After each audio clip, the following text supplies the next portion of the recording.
انا طلعت قلت الحاجه رخصت. الناس كلها قعدت تنتقد وقعدت تقول حاجات غريبه.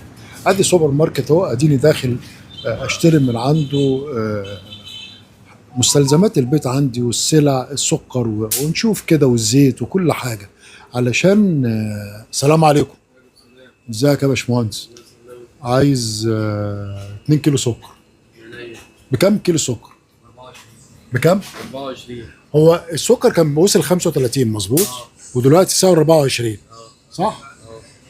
طيب عايز ابلغ حضراتكم ان انا اللي عايز سكر ب 24 جنيه هيجي ياخد هنا في سبيكو اخر شارع الترول في سوبر ماركت الاخوين صح؟ سوبر ماركت الاخوين عندهم اهو السكر ب 24. طب من فضلك الزيت هنا اسعاره ايه؟ اللي هو ايه؟ الممتاز بكام؟ 55 جنيه. هو برضو سعره نزل صح؟ ما هو يا جماعه الحاجه نزلت. طب واللبن الكيلو بكام؟ 34 بس لبن حاجه حلوه يعني. الكيلو ب 34 جنيه.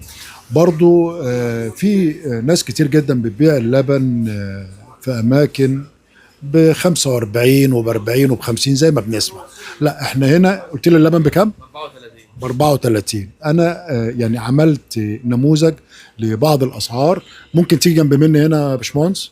او معانا اسم حضرتك؟ احمد. معانا الاستاذ احمد اهو صاحب سوبر ماركت الخوين، وهو مسؤول عن الكلام ده صح. ان فعلا معظم السلع الغذائيه اسعارها نزلت علشان الناس بتهاجم وتقول لا ما نزلتش. لا الاسعار نزلت وانا ما بقولش اي كلام صح. طب قول لي اسعار المكرونات الكيس يبتدي من كام؟ الكيس بيبتدي من 10 جنيه. من 10 جنيه. كان وصل اسعار كتير والحمد لله سعره نزل. شكرا يا استاذ احمد. زي ما قلت لكم هنا سوبر ماركت الاخوين في مدينه السلام.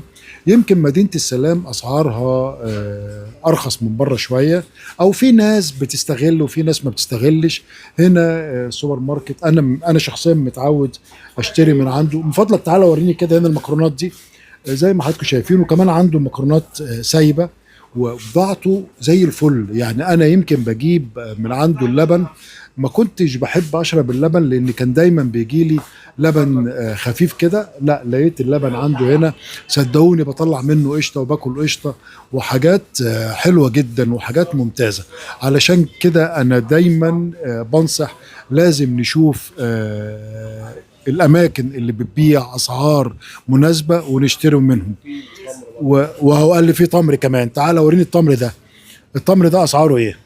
التمر ده الكرتونه ب 300 جنيه بدل 350 جنيه. ده ب 300 جنيه بدل 350 جنيه. افتح كده شوف كده وهدوق بعد اذنك. هدوق يا باشا. هدوق. بصوا انا هدوق التمر اهو. ادي التمر بكام قلت لي؟ 300 جنيه بس. الكيلو هي كرتونه 5 كيلو.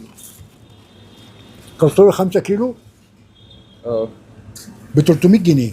عايز اقول لكم طعمه حلو جدا جدا. لا انا هاخد كرتونه. تحت امرك. هاخد كرتونه. معنى كده ان الكيلو واقف بكام؟ ب 50 جنيه؟ 300 ب 50 جنيه. حاجه و50 ب 50 جنيه. ممكن هتلاقي اماكن تانية بتبيع اغلى من كده شويه. لا احنا ندور على الاماكن اللي اسعارها كويسه ونشتري منها. احنا داخل علينا شهر رمضان ولازم لازم لازم لازم كلنا نحارب الغلاء. شكرا يا استاذ احمد. يا باشا. شكرا ليك. يلا اشكركم والى اللقاء. تحياتي اشرف شندي الشهير بفنان الرحاب.